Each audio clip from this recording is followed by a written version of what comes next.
काल दगडफेकीची घटना घडली। आज तुम्ही गावकऱ्याशी संवाद साधलाय, काय नेमकं गावकऱ्यांनी सांगितलंय? काय आहे की हे कालची जी घटना झालेली आहे दुर्दैवी आहे, परंतु आता या ठिकाणी शांतता आहे। दोन्ही बाजूंनी शांतता बाळगली पाहिजे आणि हे जे सगळं होतंय ते प्रशासनाला माझी विनंती राहील की कोणत्याही बाजूच्या पोस्ट करणाऱ्या लोकांनी म्हणजे सोशल मीडियावर जो कोणी चुकीची पोस्ट करेल त्याच्यावरती जर कारवाई केली तर मला वाटतं हे सगळं वातावरण शांत होईल। अण्णा, प्रशासन कुठेतरी कमी पडतंय असं वाटतं का तुम्हाला?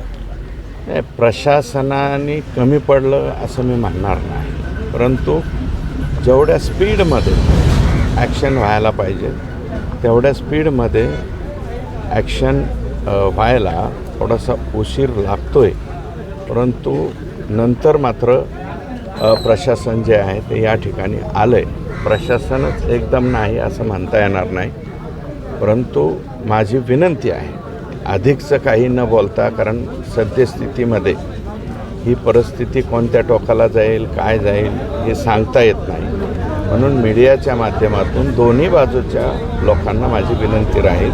आता सर्व ग्रामस्थांशी बोललोत आम्ही,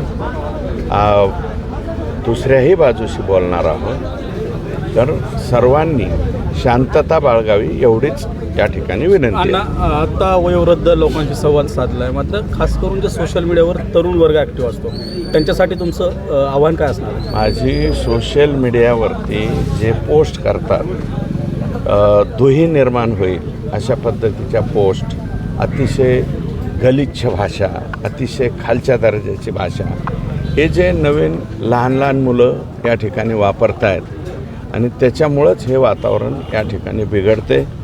हे म्हणून माझं मत असेल आणि इथं ग्रामस्थांनीसुद्धा आम्हाला तेच सांगितलं, इथल्या जे कोणी समजदार माणसे त्या सर्वांनी हेच सांगितलं आहे की जे कोणी पोस्ट चुकीची करेल त्याच्यावरती कारवाई झाली पाहिजे, तो कोणत्याही समाजाचा असो, कोणत्या बाजूचा असो, काहीही असो। आणि जर असे 5, 25, 50 कारवाई जिल्ह्यामध्ये जर झाल्या तर मला वाटतं हे वातावरण बऱ्यापैकी शांत होईल। ठीक, थँक्यू अण्णा।